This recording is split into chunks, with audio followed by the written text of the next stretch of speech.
Man, what's up? It's your boy E coming to you live with another episode of Chop It Up. I got my boy Dwayne. What's going on, man? Trainer Red. How you doing, man? What's going on? Right now, everything copacetic, just trying to stay up and pursue the dream, man. Pursue the dream and keep the fight going in, ain't no giving in. That's right. Give people a gist of like your profession and tell them what you do in life. Just a little spill the beans. Is that too tight for you? Is that good? Nah, you good. So right now, I'm just playing football. I went to 2 huge colleges. I went to Cal, went to Kansas, had a cup of tea in the league. And play professional football in XFL and just on a steady pursuit trying to get back into the league, and over this past couple of years, I faced a lot of adversity and came up on top. So, we'll kick in some of that today. Give me a gist of like, okay, you say you play football and stuff. Right. And what high school did you go to? Like, I went to originally I'm from Polk County, Florida, and when I was out there, I was living with my brother, and came out here junior, senior year, played football at Martin Luther King. And then after that, playing football at Martin Luther King, I went to Riverside City College. And after Riverside City College, I went to Cal. And after Cal, I went to Kansas. Okay. So you had a journey through all this stuff. Like it was a lot of moving around. You didn't stay at the same school, but you said, okay, you started in Florida and then you moved out here. So what was the transition from Florida to come into college? Transition from Florida to Cal was just night and day. Football was different, the environment was different. And when most of the time when I was playing football out here in California, I was a foster kid. So I was like staying with my foster parents, and I moved around to a couple foster homes and stuff like this. So, it was just a different experience that, kind of made me the man that I am today. But, it definitely was a life-changing experience. Okay, so you went from that, and then you had to adjust and obviously adjust to that whole having foster parents. Were your parents in your life? Were they around you? Or yeah, my parents in my life. Yeah. I would have said my dad was in my life, but my mom was in my life. So that's all that really mattered. And I was just one of them youths that was a part of the system, and I was fortunate enough to make it out, and I had good people and a solid team around me, and in life, that's all you have. That's all you need. To have a solid team around. Shout out to mom. Thanks. What made you want to start playing football? Like, what was the reason behind it? I started playing football when I was in Florida. Give me a little background on that. When I first started seeing football, like I started coming around, and all my friends at middle schools playing football, they was getting ready to go to high school, and they was getting ready to go to high school, and I started going there, and started to get ready to get to play football with them. I moved to California, as that's really when I really start playing. When I really got high school, I started playing consistently. I never really. My freshman year I played like half the season. But I really started taking football serious my junior or senior year. And this was in California at King, right? Yeah. All right. So give me a gist of like how that recruiting process like went. You know what I'm saying? Like you came from Florida, and then you say you came to California in Riverside King. You know what I'm saying? So how did that recruiting process go for you? Like, yeah, man, the recruiting process. The recruiting process was copacetic. We had coaches coming through, and coaches wanted to see what was going on. I just didn't have any grades. I start seeing my recruiting process pick up when I went to King, and like had coaches coming through, and we had some other players on the team. They was getting recruited too.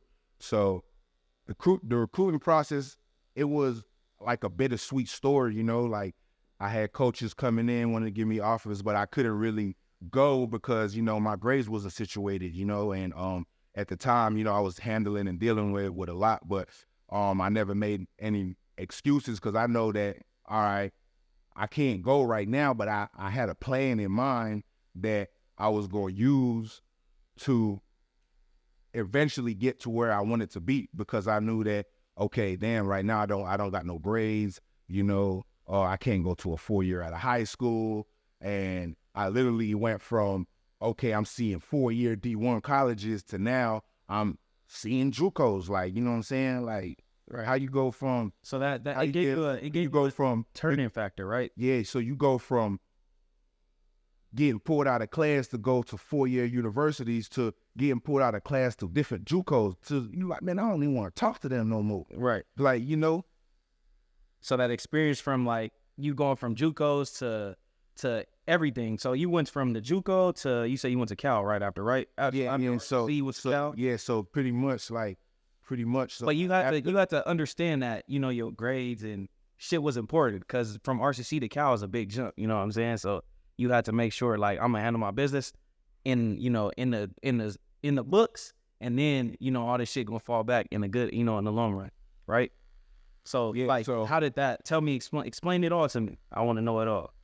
yeah, so basically after I left Martin Luther King and I was going to go to junior college, it was like I ain't had no grades because of high school, and I got 2 years really to be at this JUCO and get my grade situation right for me to get a 4-year scholarship. So that was my plan. So I'm like, okay, what's the fastest way that I could graduate junior college and get good grades, you know?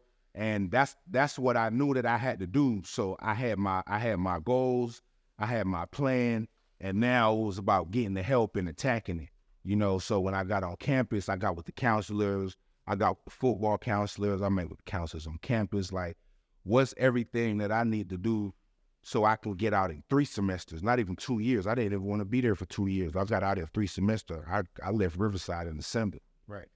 And so I had to make a strict plan. Like, I was doing study hall on weekends. And my first year, when I got done, I was an All-American. I was a freshman All-American. And, you know, I had schools calling me. I had a couple, like, the recruiting process was a little bit slow, but I was I was more so focusing on my grades, on me having 60 passing units, and me getting my AA. So when December come, I'm leaving. You know, I didn't want to have the same feeling signing day that I had in high school.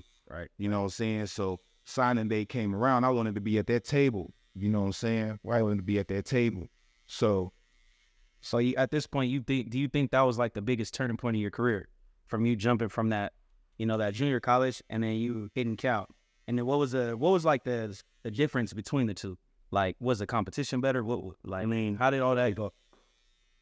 Yeah, so my second year of JUCO, my recruiting process started to pick up, you know, and my first offer was from Louisville, and, you know, Petrino offered me. I went down there, and then after that I got Arkansas and took my Arkansas visit. And at the time of me taking my visits, I'm like, man, like, right now the schools that I'm interested in is Louisville and Arkansas. Right. And so after I got Louisville, Arkansas out the way, I went to a couple other schools just to see if I would like him and whatnot. And at the time I found that I had a daughter on the way. So I'm like, okay, I got to start looking at schools closer to me. Right. So you got elite, man. It's a lot going on. Yeah, so it's a lot going on. So I'm like, okay, so Pac-12 schools that I had was like Washington State, Oregon State, Cal. And at the time, I Washington was talking, and they never offered me, but they talked, and then I was talking to ASU in Arizona, and one of my old teammates the year before me that I played with, my freshman year, he went to Cal, and I'm like, I hit him up. So I'm like, hey man, like, you know, let Cal know that I'm interested, man, because you know, like, due to some circumstances, like, you know, they on my list. So he hit up the coach, sent my film. They instantly came back and was like, yeah, I got an offer for you. I'm like, all right. So, um, like I said, I was finishing JUCO in first semester, correct? And I was in the foster care system, so I was living in transitional living housing. And I'm like, damn, I'm already on a scholarship. Like my scholarship ended on my 21st birthday, and so I can't even. I gotta leave any 3 semesters. I can't even leave during the summer. And Coach Pittman was there, and Coach Pittman was the O-line coach, and he went to Georgia, right? So I'm like, damn, Coach Pitt, like, you know, he left Arkansas, he went to Georgia, and I was willing to either stay, you know, because my folks was gonna put me up, so I was willing to stay an extra year. I mean, an extra semester, so I could go to Arkansas. But you know, I just felt like I didn't have the time to waste, so I just ended up choosing Cal. And when I went over there, that's when like a lot of things started to open up and change, and you know, things started to look better and got better. Okay, sure. So after that, your issue with Cal, you went to Cal and you did how many years at Cal? Yeah, so I went to Cal. I did 2 years at Cal. Okay. And I mean, your transition from Cal to what was next? Yeah, so I went to Cal, and after I was at Cal, you know, I played there for a little bit, and my first year when I got there, my coach was Sonny Dykes, and I was playing for Dykes, and Dykes, he had a good year with Coach Dykes, and he put on a good year. I'm quarterback of Davis Wade. He ended up getting drafted, and my coach left, and he went to SMU, just at TCU in the championship. And so, you know, I was transferring, and when I was transferring, at the time they didn't have the transfer portal, so it was different in the recruiting process. You know, you had to pick up the phone and actually see what was going on. So the recruiting process was a lot more harder because we didn't have no transfer portal. What was the recruiting process after high school? Man, so the recruiting process after high school, it was a upscale roller coaster. You know, like my first year at Riverside, you know, I was an All-American. I was All-American, and at first it started off slow. I was getting like D2 offers, and my first offer was Louisville. I never forget. I got a call from Petrino in the parking structure, and I'm like, damn, like, what's up, coach? Like, you know, what's going on? He was like, man, I just want to let you know we want to give you a full-ride scholarship for University of Louisville. I remember asking him like 3 times. It was just so surreal. So I was close to the football offices. I ran in there. I told my coaches, like, man, I got my first offer, you know, from Louisville, and you know, it was kind of like whatever to them, but for me, it was just a big moment. And so, prior to getting that offer, 2 weeks before that, I was at San Diego State, just on the regular. You know, I want to go down there and walk in their office and let them know, hey, I was just an All-American, like I ain't on y'all radar, like, and which they told me they would. But as soon as I got that Louisville offer, they called back 2 days. I got a San Diego State offer. And I'm like, damn, business is booming. So, you know, going into that, my third offer was Arkansas. And Coach Pittman called me, man. I sweated up, man. I swear on everything I love. This dude sounded like a straight player. He on the phone telling me the vision, like, man, come down to Arkansas, we're going to make you, you know what I'm saying, go straight to the league, and this, that, and fourth. And man, I'm liking the play, and you know, throughout our recruiting process, you know, we were building a relationship, and going into my second year now, I'm starting to get Oklahoma. They came out and saw me. You know, I'm starting to get more Pac-12 offers, and season going on, and we getting to make our playoffs run, and I found out I'm having a daughter, and my recruiting plan kind of changed. So now I found myself reaching out to more schools on the West Coast. Right. And so I'm like, all right, SC, they're whatever. UCLA telling me I gotta go and take more classes, which didn't make no sense because when I called Cal gave me a full ride, and they accepted everything. So I was just like, man, I'm gonna go with Cal, and I really wanted to go to Arkansas. That's where my heart was. But, I was in foster care at the time, and I was living in transitional living home. So on my 21st birthday, they was about to boot me. So I'm like, damn, like, I set myself up to do 60 units in 3 semesters. And, so I would be covered for when I emancipate out the system. At least I know in January, I got a home. I got somewhere to be. I got somewhere to be for another 3 years, 2 years, and figure out life from there. Right. And so I had all that going on, and to add to that, I had my daughter with me. So I'm like, I'm having to have to make real life decisions. And I went to the school where I thought that was best for me. I went to Cal, and that's the school I went to, and it was good. Like it was a good. Stressful but good recruiting experience. And what was great about Cal? Why? So out of all those though, you chose Cal because you explained to me that they accepted, you didn't need to take more classes. You didn't need to do all this extra shit, right? Yeah. So Cal, I got in was one, cause I really chirped it around when I went to JUCO, man. I made honor rolls list. I had a 3.2, and I went from a 1.5 to 3.2. So, they accepted. They didn't accept a couple credits, so I ended up having a 3.0 going into Cal. When I got there, everything was good. They really accepted me, and my first game was in Australia, and I went out there. It was with Marshawn Lynch. I met Marshawn Lynch on my visit, and Marshawn Lynch came up with us to Australia, and we had a blast. And I feel like that team was, it was a good team. Coach Sonny Dykes was my coach at the time. He was just at TCU, and he just, playing in the championship versus Georgia. And after that year, Coach Dykes left, and. But life in college and life at Cal was good. I ended up graduating, and after graduating, I had to start the recruiting process all over again. Yeah.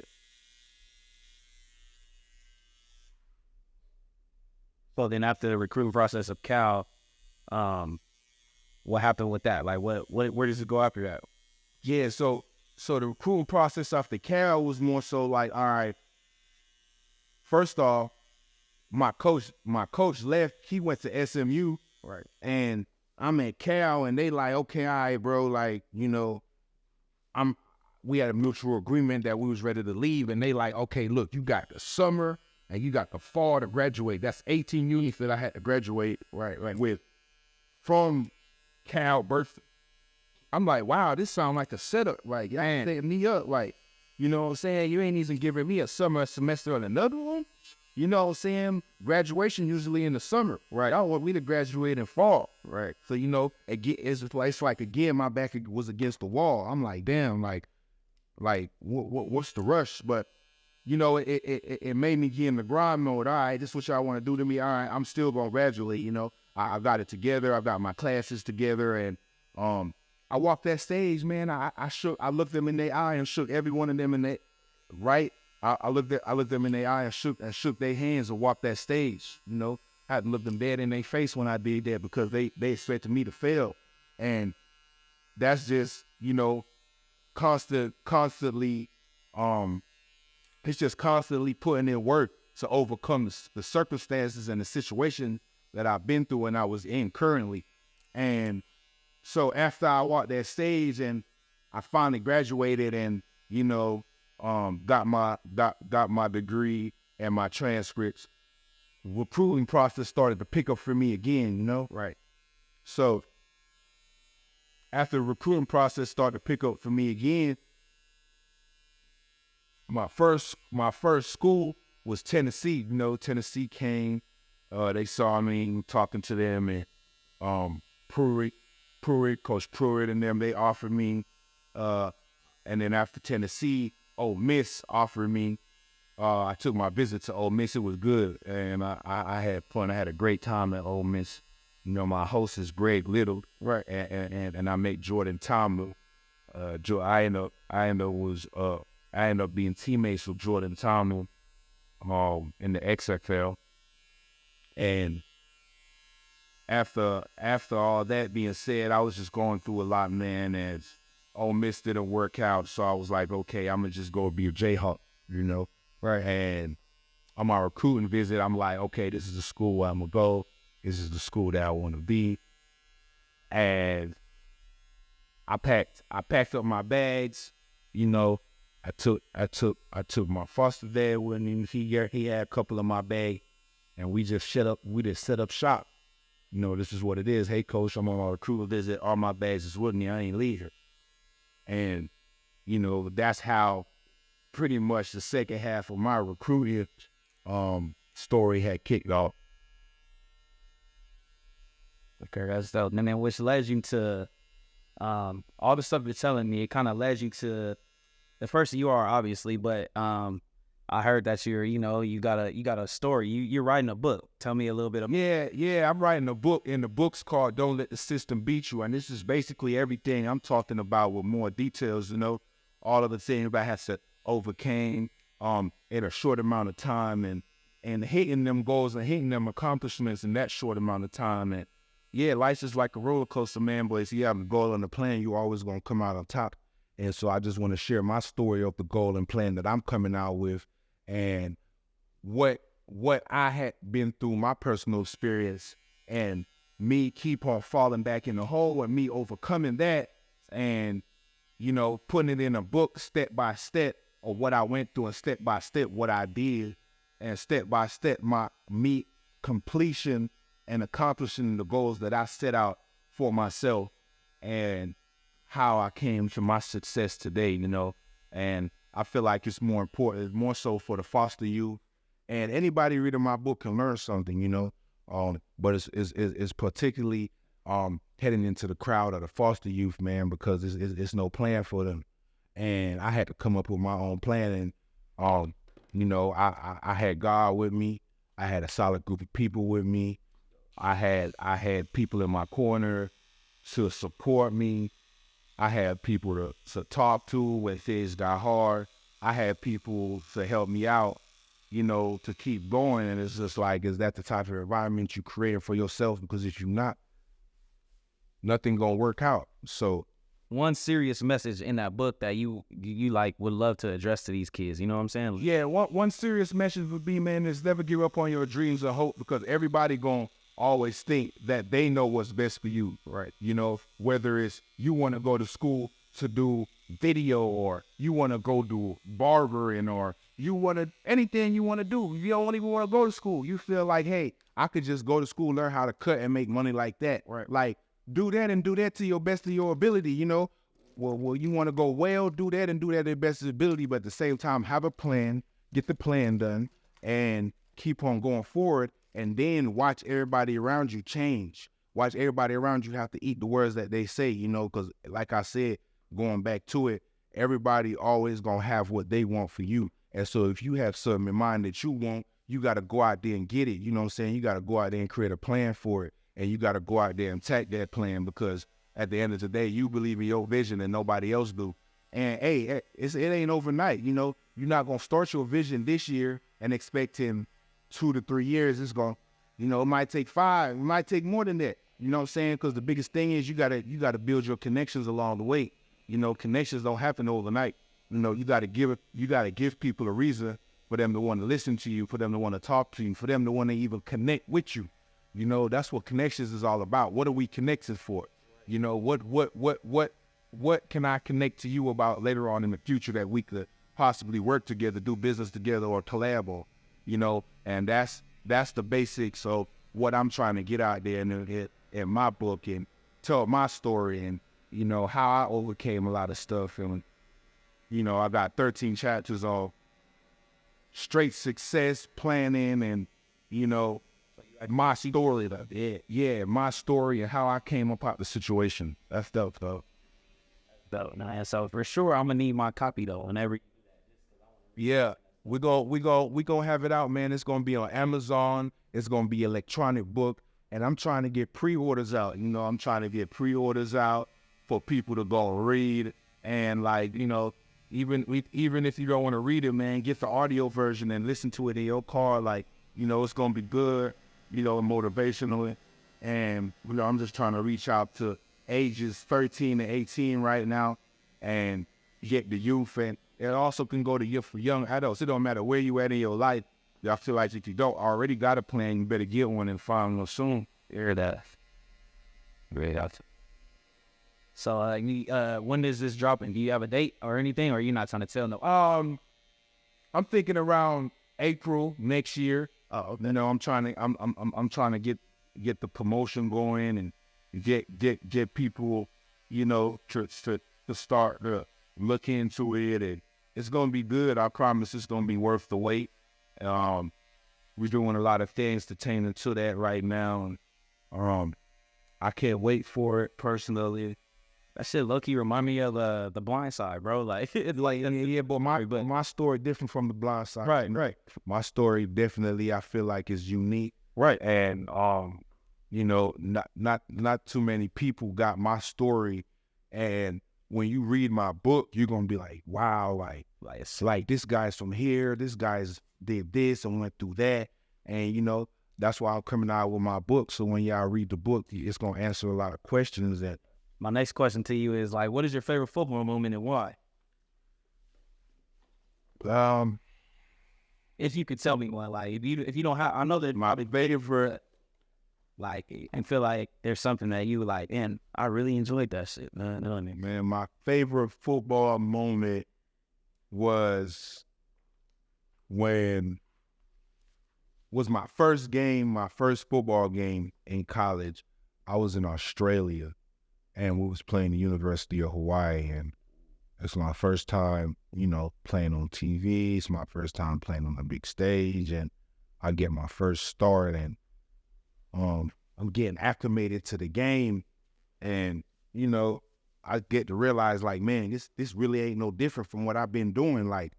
And I'm getting warmed up now, and what they call a screenplay, and I run out there and I hit this dude right in his hip, and he flipped like a helicopter.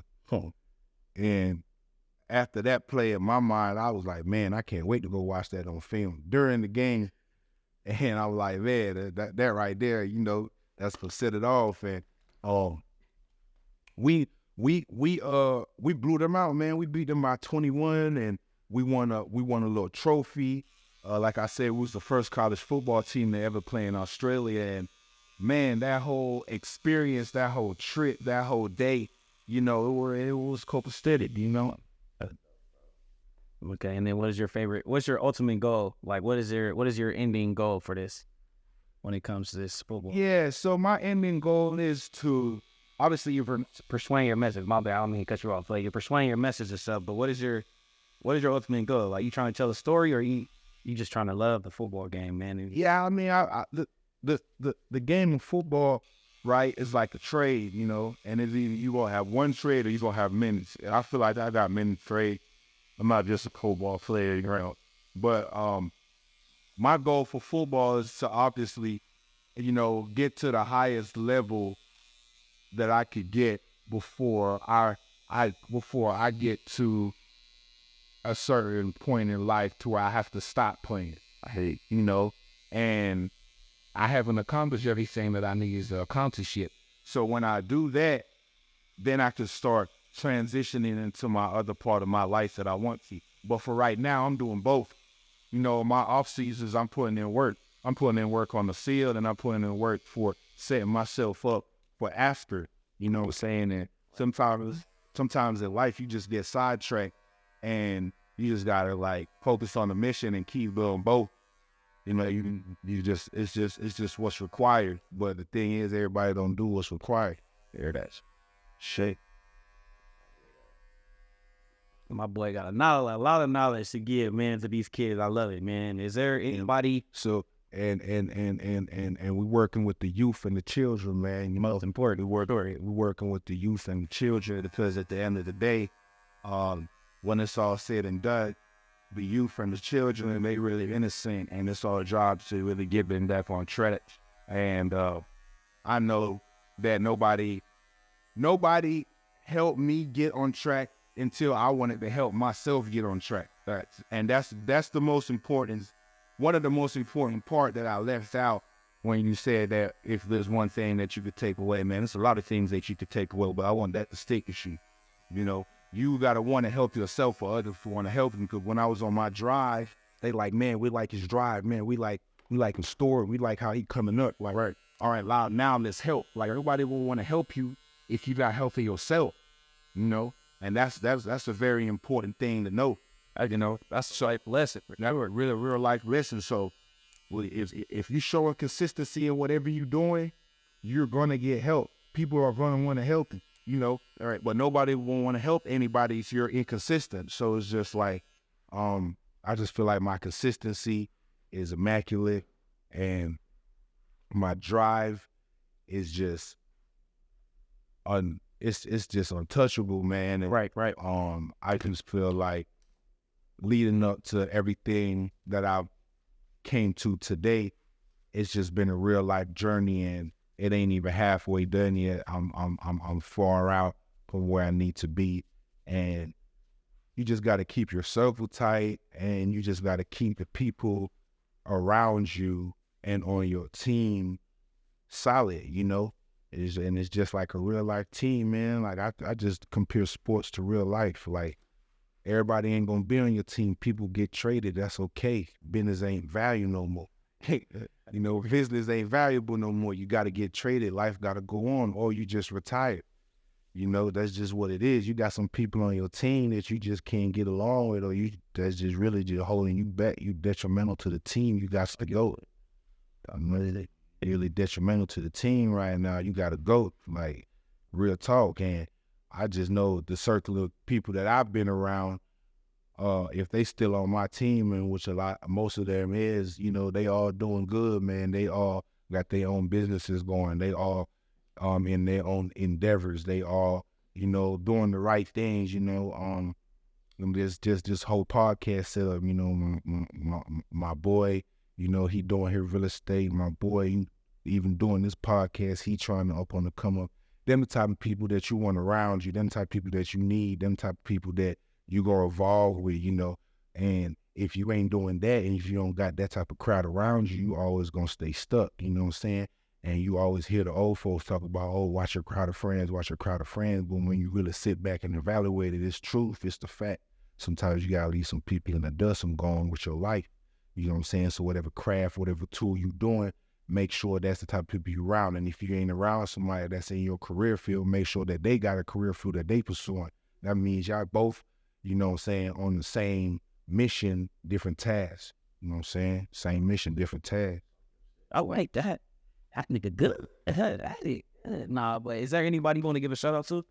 Man, yeah, I can give out shout outs all day, man. You know what I'm saying? But I'm a serious shout out, you know, shout out to the Most High, man, for making me the man I am today. Shout out to my mom, you know, shout out to the people who helped me along the journey, which is a long list of people. Shout out to them. Shout out to, you know, shout out to the homies, man, who brought me here today, Christian and you know, Wali, and, you know, all them folks, and all my friends who, you know, stick with me when I'm down and stuff like that. And, you know, the team of people that's working with me, and the team of people that's working with me to get this book, you know, Miss Katie, she helped me write this book, and that's coming together. And yeah, that's pretty much it. It's a lot of people to thank throughout the journey, but at the end of the day, you just gotta be thankful for the people that you do have around you, man, because that's gonna make you the man that you are later on in life. And you know, the saying, "It take a village to raise a child," that's so true. Like, everybody gonna be involved in raising you. And that's part of my story. It's a lot of people that was involved in helping Dwayne Wallace be successful. And if you don't got multiple people, you need to get the right multiple people in your life to help you be successful, because one person ain't gonna do it, you know? So, shit, I want to say thank you for coming on here, bro. I love the story. Like I said, we gonna keep in touch too. And like when that book come out, I need one. yeah, man. So, book coming out next year. Here, tap in. We got a lot to talk about. You know, thankful for being on this show. We had a good talk. I hope y'all learned something from this today. My man's here cutting me up. Maybe, I don't know, when my book release, we can, you know, hit back another episode. Then, you know, I don't want to give y'all all the sauce, but to be continued. We out. Guess who I want to thank, though? Shout out to my motherfucking boy, Wali, man. Shout out, Wali. Shout out, Wali. Okay? Nah, I appreciate you. Shout out, Wali, man. Go like, comment, subscribe, but y'all got to get the fuck up out of here. Yeah.